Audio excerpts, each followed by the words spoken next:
An ad hominem, short for argumentum ad hominem, is a general category of fallacies in which a claim or argument is rejected on the basis of some irrelevant fact about the author of or the person presenting the claim or argument.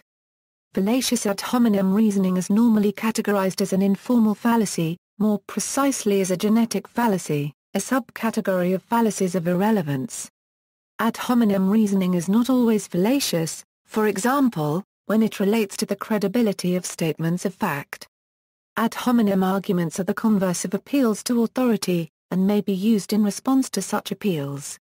Ad hominem as it is discussed in this article refers to the logical fallacy argumentum ad hominem, and not to the literal Latin phrase ad hominem.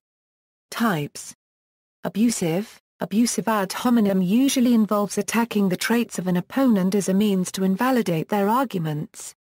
Equating someone's character with the soundness of their argument is a logical fallacy.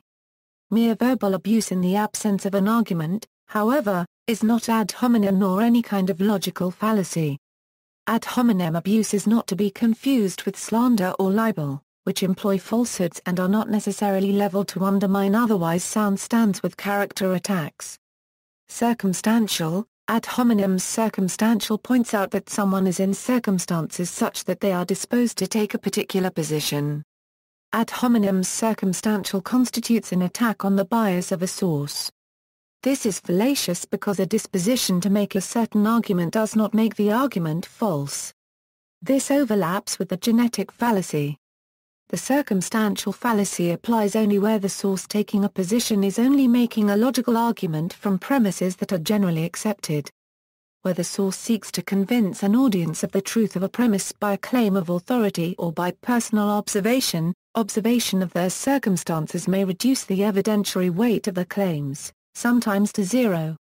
Examples: Mandy Rice Davis's famous testimony during the Profumo affair, "He would say that, wouldn't he?" is an example of a valid circumstantial argument. Her point was that a man in a prominent position, accused of an affair with a call girl, would deny the claim whether it was true or false. His denial, in itself, provides little evidence against the claim of an affair. Note, however, that this argument is valid only insofar as it devalues the denial. It does not bolster the original claim.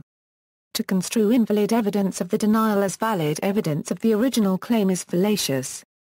However likely the man in question would be to deny an affair that did in fact happen, he is no less likely to deny an affair that never happened. To quote. Ad hominem to quote refers to a claim that the source making the argument has spoken or acted in a way inconsistent with the argument. In particular, if source A criticizes the actions of source B, a to quote response is that source A has acted in the same way. This argument is fallacious because it does not disprove the argument. If the premise is true, then source A may be a hypocrite, but this does not make the statement less credible from a logical perspective. Indeed, source A may be in a position to provide personal testimony to support the argument. For example, a father may tell his son not to start smoking as he will regret it when he is older, and the son may point out that his father is always a smoker. This does not alter the fact that his son may regret smoking when he is older. Guilt by association. Guilt by association can sometimes also be a type of ad hominem fallacy if the argument attacks a source because of the similarity between the views of someone making an argument and other proponents of the argument. This form of the argument is as follows: source S makes claim C, group G, which is currently viewed negatively by the recipient, also makes claim C, therefore, source S is viewed by the recipient of the claim as associated to the group G and inherits how negatively viewed it is. An example of this fallacy could be: my opponent for office just received an endorsement from the Puppy Haters Association. Is that the sort of person you would want to vote for? Other types of ad hominem reasoning. When an ad hominem argument is made against a statement, it is important to draw a distinction whether the statement in question was an argument or a statement of fact. In the latter case, the issues of the credibility of the person making the statement may be crucial. Doug Walton, Canadian academic and author, has argued that ad hominem reasoning is not always fallacious, and that in some instances, questions of personal conduct, character, motives, etc., are legitimate and relevant to the issue, as when it directly involves hypocrisy, or actions contradicting the subject's words. The philosopher Charles Taylor has argued that ad hominem reasoning is essential to understanding certain moral issues, and contrasts this sort of reasoning with the apodictic reasoning of philosophical naturalism. See also. References.